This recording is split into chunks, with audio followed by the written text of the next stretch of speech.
चलिए आज हम लोग चर्चा करते हैं अलंकार और अलंकार परिचय। अलंकार परिचय, अलंकार क्या है? अलंकार शब्द अलंग धातु से बना है, जिसका मतलब होता है सुशोभित करना या सुशोभित होना। केशव का एक पद है, भूषण बिन न विराजहि कविता बनता मित्र। बिना आभूषण के काव्य, स्त्री और मित्रता ये सुशोभित नहीं होते। तो अब अलंकार का अर्थ है सुशोभित, सुशोभित करना, यानी कि जो काव्य की सुंदरता बढ़ाए। भाई जैसे हम आप लोग बहुत अच्छे तरीके से बहुत अच्छी ड्रेस पहन लें और दाढ़ी इतनी बड़ी रखी हुई जैसे आजकल चल रही है तो नहीं, या महिला कितने भी सुंदर कपड़े पहन ले, यदि उसके आभूषण नहीं है तो वो उतनी सुंदर नहीं लगेगी। यही है। तो अब काव्य में भी यदि शब्दों का बहुत अच्छा चयन है तो वो अलंकार उसके शोभा बढ़ाएगी। तो इसी प्रकार हम लोग कर रहे हैं कि अलंकार शास्त्र के जो जनक हैं वो भामा है।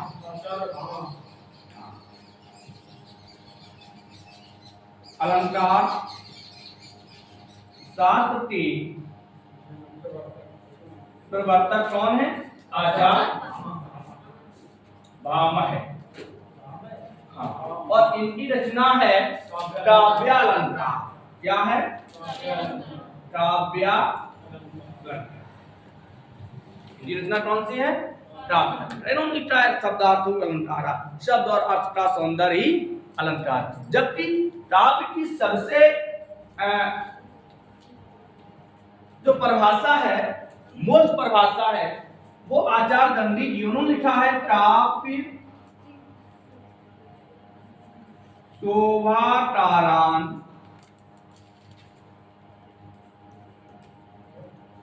धर्मान अलंकारा पृच्छति। ये कथन है आचार्य दंडी। इसका आचार्य दंडी का उन्होंने अपने ग्रंथ काव्यादर्श में, इसमें लिखा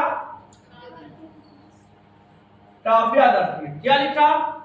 काव्य शोभाकारान, काव्य की शोभा बढ़ाने वाले तत्व या कारक अलंकारा पृच्छते, अलंकार है, अलंकार कहे जाते हैं। अब प्रश्न आ जाए कि यह किसका कथन है? काव्य शोभाकारान धर्मान अलंकारा पृच्छति, अर्थात काव्य की शोभा बढ़ाने वाले तत्व या धर्म या कारक क्या होते हैं? अलंकार होते हैं। लिख सकते हो काव्य की शोभा बढ़ाने वाले तत्व या धर्म अलंकार है। काव्य के शोभा बढ़ाने वाले तत्व या धर्म क्या कहलाते हैं? अलंकार कहलाते हैं। तो अलंकार क्या है? कुल मिला के हमने देखा कि ऐसे जो वे शब्द या वो तत्व जो किसी काव्य की सुंदरता बढ़ाए, उसे हम क्या कहेंगे? हम लोग छोटी सी बातें करते हैं, मतलब ऐसी बात बताते हैं कि जो लौकिक होती है, जिसे हम लोग कहते हैं, कभी कभी कहते थे ठड़क चीन के ठड़कने से ठड़कती हैं ठड़कियां, खिड़कियों के ठड़कने से ठड़कता है। ये शब्द जो बनाया इसलिए बनाया, एक बढ़ती आवृत्ति है, सुनने में अच्छा लगता है, सही है। जैसे चंदू के चाचा ने चंदू की चाची को चांदनी रात पे चांदी की चम्मच से चटनी चटाई, देखिए किस बढ़ती आवृत्ति है, चावल की आकृति। तो इसके कहने का मतलब क्या है कि हमने एक ऐसी चीज बनाई जो चमकते थे, जिसमें केवल चावल ही है या पावड़ है।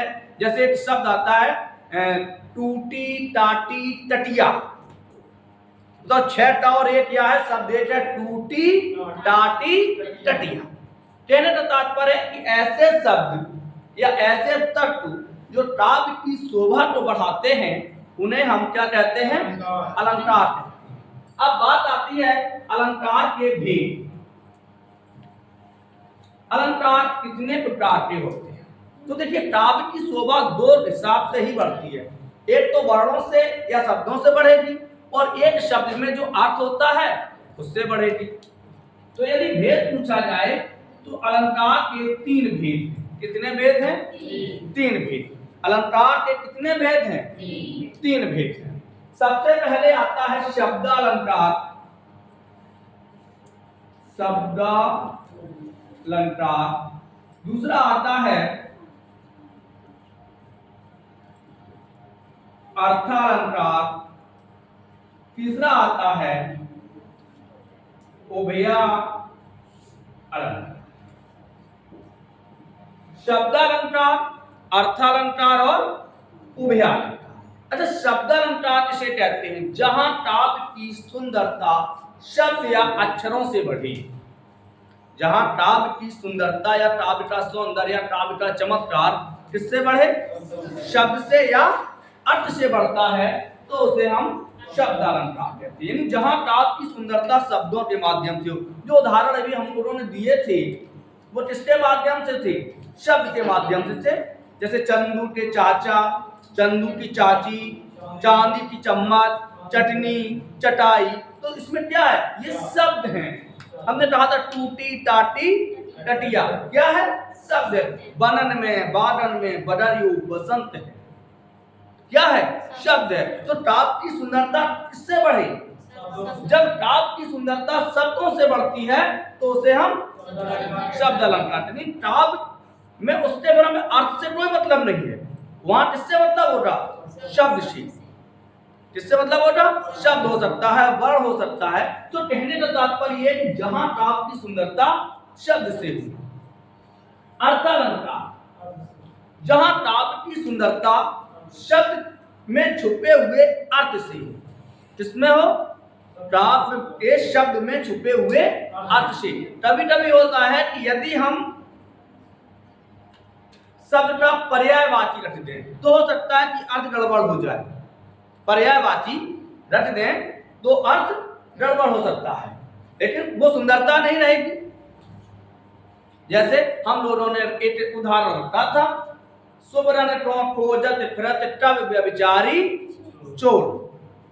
और अगर हम कहते हैं कि सुबरन को खोजत फिरत कब कामी चोर, देखिए व्यभिचारी का पर्यायवाची कामी है। हमने डर तो दिया, लेकिन जो नहीं जानते हैं वो एकदम कहेंगे कि यार हमने तो व्यभिचारी पढ़ा था, कामी कहां से आ गया। काव्य का सौंदर्य नष्ट नहीं हुआ, लेकिन जो पाठक के मन में जो तारतम्य था वो कहीं ना कहीं डिस्टर्ब होने लगा। अब वो जो जिस मन से वो पढ़ रहा था, अब वो कामी का पहले क्या ढूंढेगा? अर्थ ढूंढेगा। तो जहां काव्य की सुंदरता उसके अर्थ में छुपी होती हो, इन शब्द के अर्थ में छुपी हो, उसे हम क्या कहेंगे?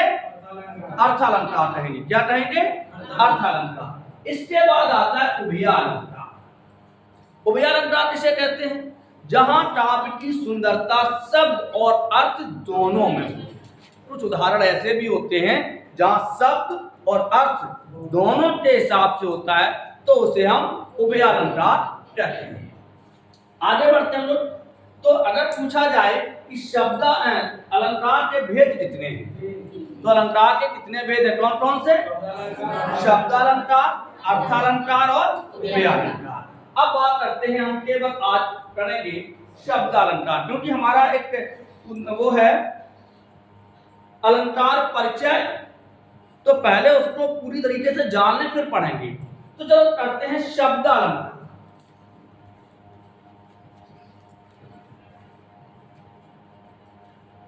शब्दालंकार जहां काव्य की सुंदरता या शोभा शब्दों के माध्यम से हो, शब्दों के माध्यम से हो, उसे हम शब्द अलंकार कहते हैं। जहां काव्य की सुंदरता किससे हो? शब्दों से हो, उसे हम शब्द अलंकार कहते हैं। अब शब्द अलंकार शब्द को ही देख लीजिए तो दो शब्दों से मिलकर बना है। सबसे पहले है शब्द धन अलंकार, शब्द धन अलंकार। अतः सवर्णे दीर्घ, अतः सवर्णे दीर्घ सूत्र से क्या बन गया? शब्द अलंकार। तो जहां शब्द में सौंदर्य हो, किसमें सौंदर्य हो? शब्द में सौंदर्य हो, उसे हम शब्द अलंकार कहते हैं। भाई अर्थ से ही शब्द अलंकार शब्द से ही हमें पता चलता है कि अलंकार माने होता है शोभा बढ़ाना, सुशोभित होना। शब्द माने शब्द, जहां शब्द ही सुशोभित हो, अर्थात जब काव्य की शोभा बढ़े, जैसे पाड़े जी ने पड़ जाती पुलिया पे पावर पेड़ा परे परे पायले पानी पियो ही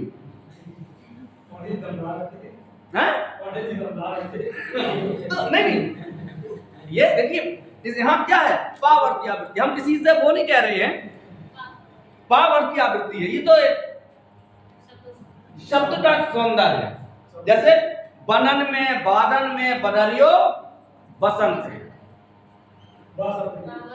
बावर्ती आवृत्ति है। बाल दी विशाल बिटराल ज्वाल जाल मानो लंग लीले बेटवकाल रसना पसारी है। किससे है? शब्दों से मानो। बाल दी विशाल बिटराल, तो जहां काव्य की सुंदरता किससे हो? शब्द के माध्यम से हो, उसे हम शब्द अलंकार कहते हैं।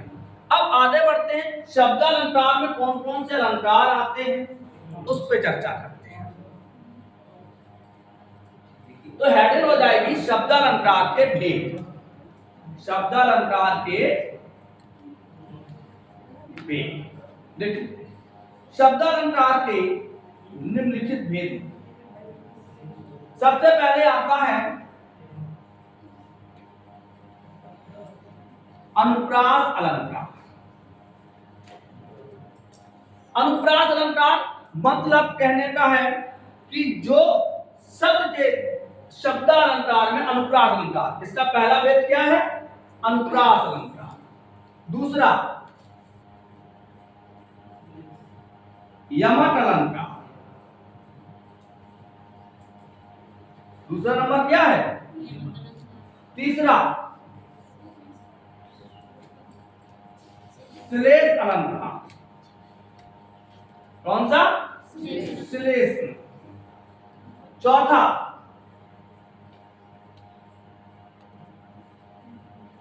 वक्रोक्ति अलंकार। कौन सा? वक्रोक्ति अलंकार। पांचवा पुनरोक्ति। पुनरोक्ति प्रकाश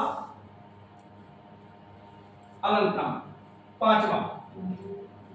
छठवां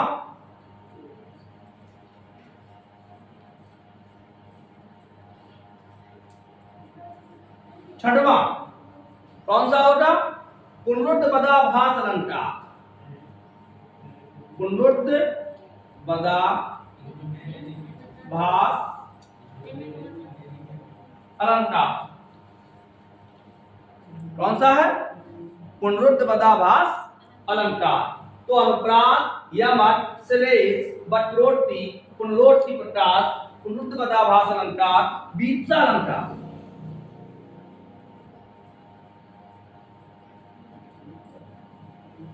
वीप्सा अलंकार। तो कितने भेद हो गए भैया? 1 2 3 4 5 6 7।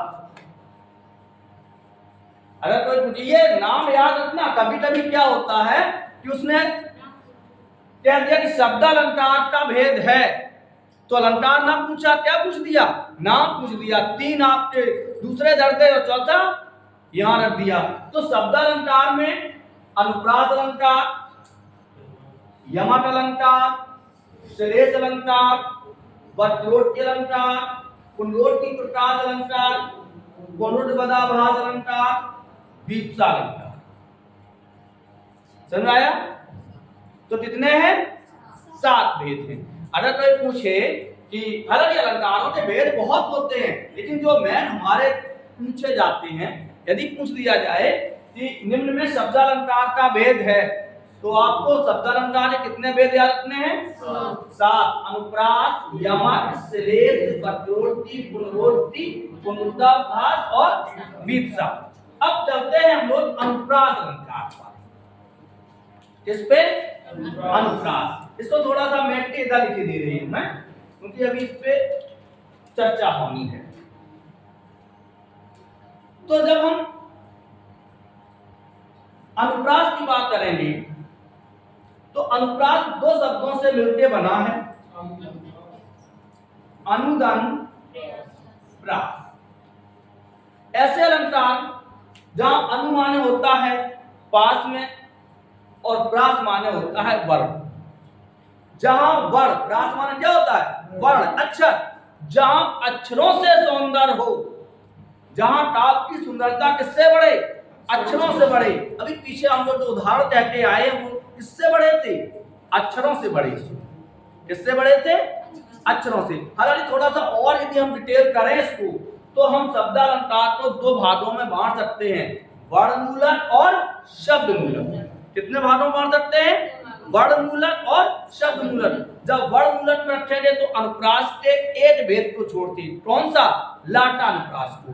लाटानुप्रास को यदि छोड़ देंगे तो हमारे उसके बाद अनुप्रास के सभी भेद शब्दमूलक हो जाएंगे, और सॉरी श्लेष शब्द के सभी भेद शब्दमूलक हो जाएंगे और अनुप्रास वर्णमूलक हो जाएगा। तो सबसे पहले हम अनुप्रास के भेद चलते हैं कि इनके भी भेद में भेद हैं। अब अनुप्रास में कौन कौन से भेद हैं? नंबर 1 वृत्त्यानुप्रास। वृत्त्यानुप्रास। नंबर 2 छेदानुप्रास। वृत्त्यानुप्रास। नंबर 2 छेदानुप्रास। नंबर 3 लाटानुप्रास।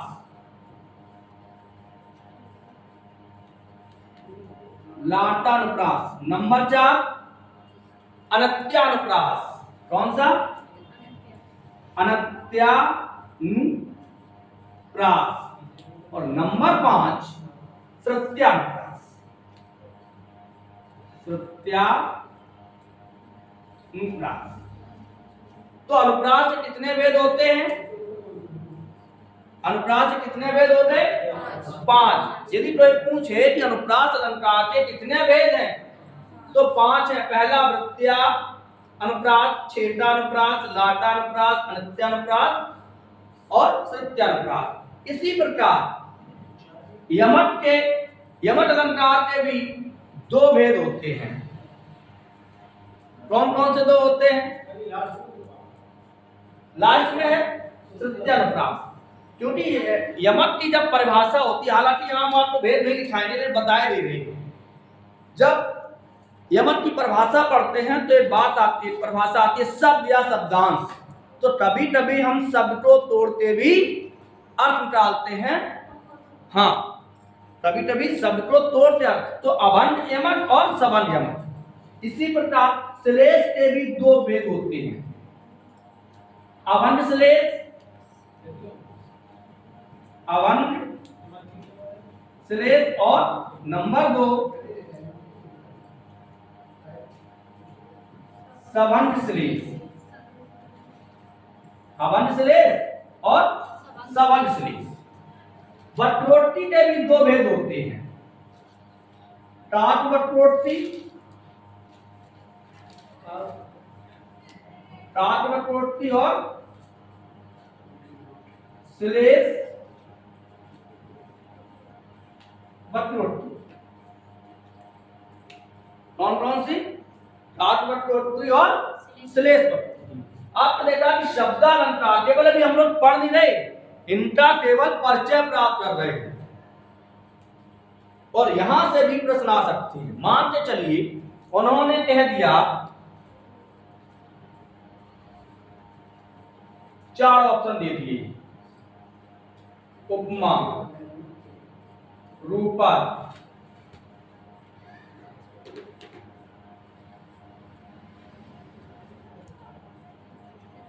पुनरोक्ति,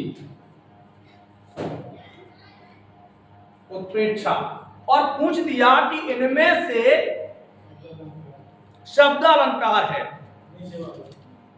इनमें से अब हमारे पास 4 ऑप्शन, उत्प्रेक्षा, उपमा, रूपक, पुनरोक्ति, और क्या पूछा कि इनमें से शब्द अलंकार है। सही है। तो हमें ध्यान है कि हमारे पास अनुप्रास है, यमक है, श्लेष है, वक्रोक्ति है, पुनरोक्ति है, पुनरुक्त बदाभास है और विप्सा है। 7 है।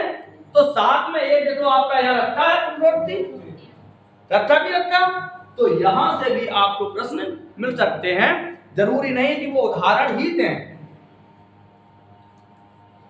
जरूरी नहीं है कि वो उदाहरण ही दें, वो आपको क्या दे सकते हैं, नाम दे सकते हैं।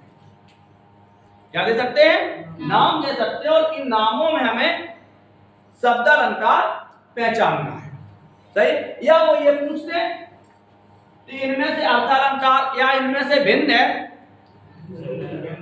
इनमें से उन्होंने दे दिया उत्प्रेक्षा, उपमा, रूपक, पुनरोक्ति, वो नाम नहीं पूछेंगे, वो पूछ देंगे कि इनमें से भिन्न है। तब हमने तो सब अलंकार पढ़े, तो भिन्न कहां से आए हैं, क्योंकि है ये 3 अर्थाते हैं और ये शब्द। अलंकार शास्त्र के प्रवर्तक कौन है, आचार्य भामा। इनकी रचना कौन है, काव्य अलंकार। इसके बाद उन्होंने अभी परिभाषा हमने दी थी, शब्दार्थो अलंकार किसकी है,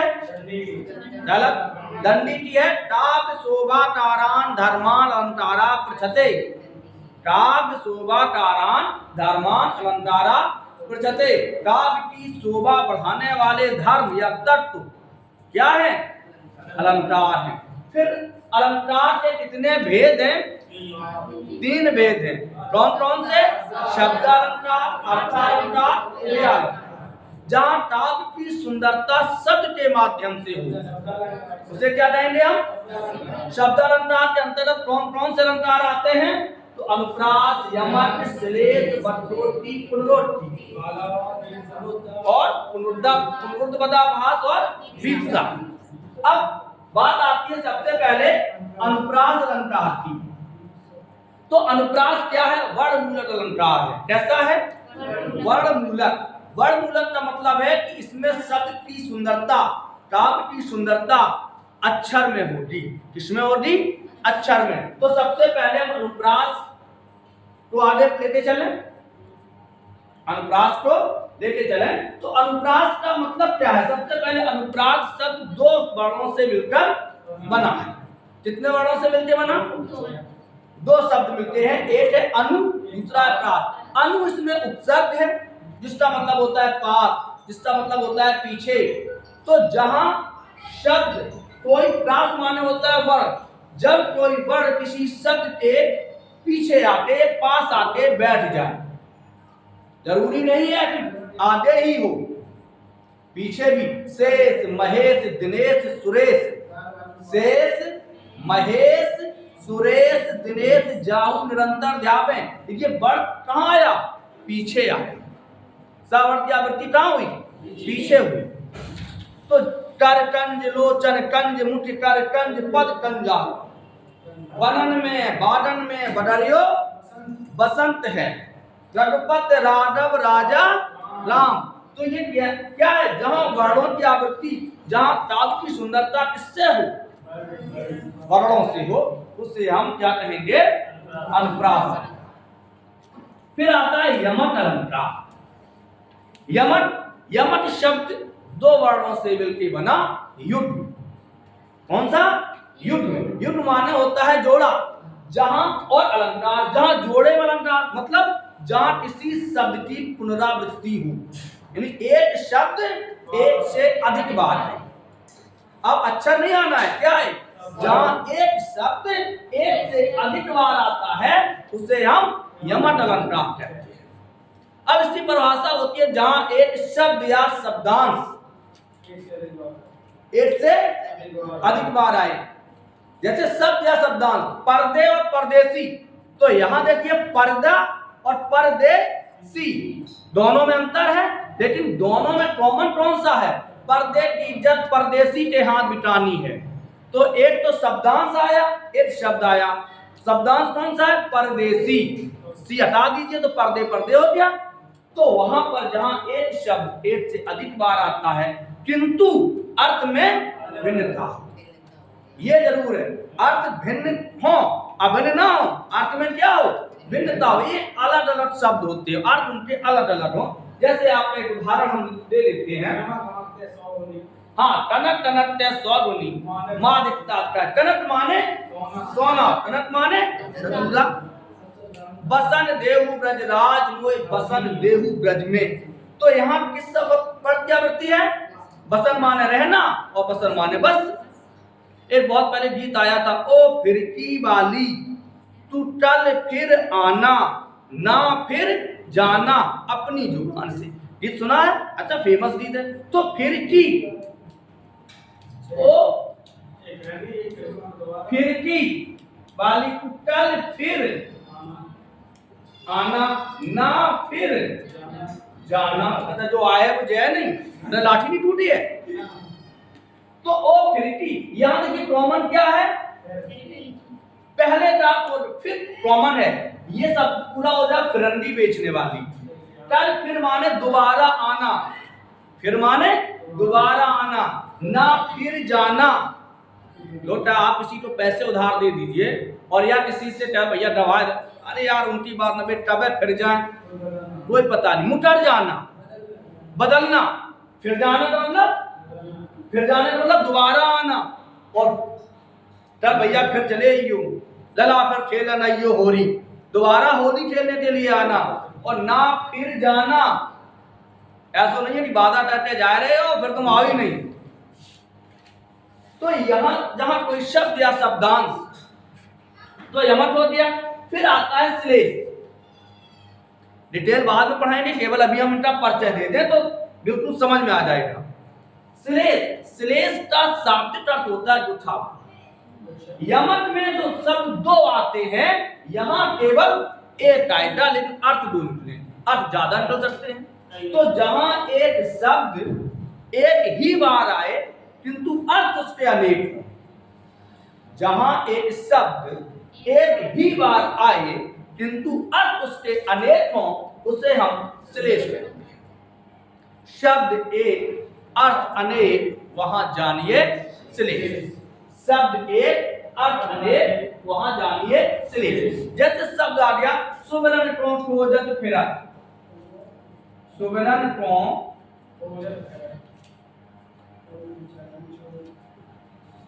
खोजत फिरत, कब? व्यभिचारी चोर।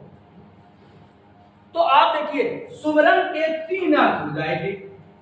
कवि के अर्थ में सुंदर अक्षर, सुवर्ण माने वर्ण माने अक्षर होता, वर्ण का तद्भव क्या हो जाएगा? वर्ण। तो वर्ण मान कवि के अर्थ में सुंदर अक्षर, सुवर्ण सुंदर वर्ण वाली स्त्री, तो व्यभिचारी के अर्थ में स्त्री, और सुवर्ण स्वर का तद्भव हो जाएगा सोना।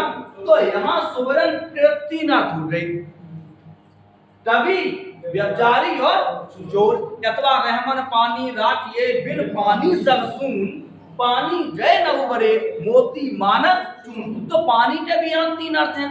यही वो श्लेष में कहता है कि जहां शब्द एक हो अर्थ अनेक हो, उसे हम श्लेष कहते हैं। अब इसके दो भेद हो जाते हैं, अभन और सभन। अभन किसे कहते हैं? आ माने नहीं, भंड माने टूटे, जो जिसको बिना तोड़े नियत तत्पुरुष हो जाएगा।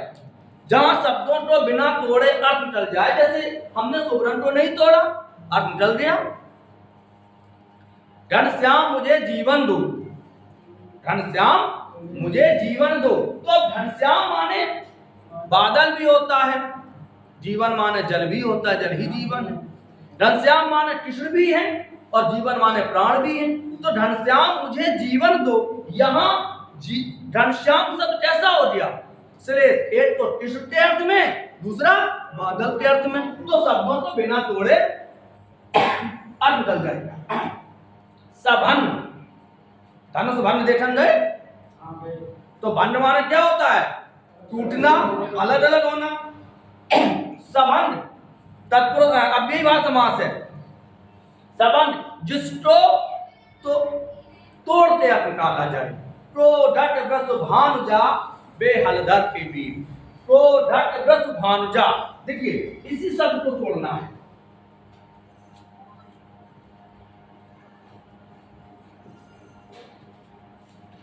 व्रत भानुजा, अब इसको हम तोड़े तो पहला का होगा आपका वृषभ दान अनुजा। वृषभ माने बैल, अनुजा माने गाय, बहन, बैल की बहन अर्थात गाय के बछड़े को। दूसरा वृषभानुजा,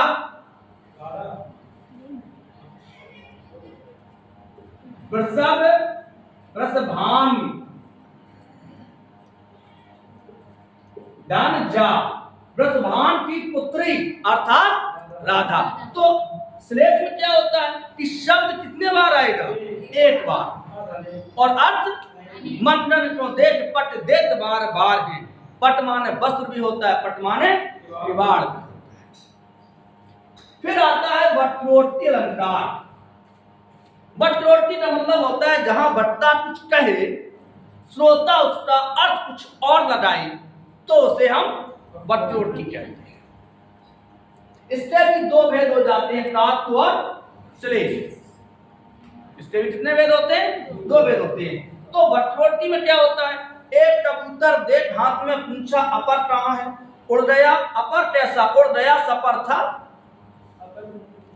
एक कबूतर देख हाथ में पूछा, अपर माने दोबारा, तो नहीं पंचहीन नहीं था, इसके पंच थे, उड़ गया। फिर आता है पुनरोक्ति प्रकाश अलंकार। इन सब की डिटेल बाद में पढ़ेंगे हम लोग, पहले परिचय ले लें। पुनरोक्ति प्रकाश, व्यंजन संधि, जैसे पुनरोक्ति में कौन सी संधि है? विसर्ग संधि है। कौन सी है? विसर्ग। जैसे पुनादन उत्ति, पुनादन उत्ति, यदि विसर्ग के बाद कोई स्वर आता है अथवा किसी भी स्पर्श वर्ता तीसरा चौथा वर्ण आता है तो विसर्ग किसमें बदलेगा? रा में बदलेगा। तब यहाँ पे आ गया तो पुनरोक्ति क्या हो जाएगा? विसर्ग रा में बदल गया, ओटी मलता और पुनरोक्ति। तो पुनरोक्ति जहां एक ही शब्द एक से अधिक बार आए, शब्द क्या है? एक से अधिक बार आए, लेकिन उसके अर्थ में कोई भी परिवर्तन ना हो, तो उसे हम पुनरोक्ति कहते हैं। जैसे उत्तरा के धन रहो उत्तरा के पास, हे उत्तरा के पुत्र तुम अपनी मां उत्तरा के पास रहिए। गांव गांव अस होय आनंदा, गांव गांव में आनंद है। अथवा मधुर मधुर मेरे दीपक जल, तो शब्द में कोई परिवर्तन नहीं है। अगला आता है हमारा पुनरुत्पादाभास अलंकार, यही लिखते हैं। अगला शब्द अलंकार होगा हमारा पुनरुत्पादाभास, जहां एक शब्द के, देखिए परिभाषा देखिए, ये हमारी परिभाषा है, जहां एक शब्द के पर्यायवाची आए किंतु अर्थ भिन्न भिन्न। किताब की परिभाषा नहीं है। जहां एक शब्द के क्या है? पर्यायवाची आए किंतु अर्थ भिन्न भिन्न होते हैं, तो उसे हम पुनरुत्पादाभास अलंकार कहते हैं। जैसे जनितो टनक सुवर्ण बावला कर देती है। जनितो टनक, सुवर्ण, टनक माने सोना होता है, सुवर्ण माने भी सोना होता है, लेकिन यहाँ पे है कि मनुष्य को सोना, सुवर्ण, सुंदर स्त्री बावला कर देती। अथवा पुन पर राम निकट सोवाई, पुन माने दोबारा, फिर माने लौटती। तो अगला था पुनरुत्पादाभास। फिर आता हमारा लास्ट में कौन सा? वीप्सा। जहां मनोभाव होते हैं, जहां मनोविचारों के हर्ष सोच दुख अधिकार, इनसे शब्द की पुनरावृत्ति होती है। राम हमारे हैं, हमारे हैं, हमारे हैं, हम उन्हीं के हैं, उन्हीं के हैं, उन्हीं के हैं, तो उसे हम वीप्सालंकार कहते हैं। तो आज हम लोगों ने शब्दालंकार का केवल परिचय पढ़ा। क्या पढ़ा? परिचय। कल हम क्लास में शब्दालंकार के जो भेद हैं उन पर एक एक पे चर्चा करेंगे, और सबसे पहले अनुप्रास और यमक दो पे कल चर्चा होगी। तब तक के लिए जय हिंद, जय भारत, राधे राधे।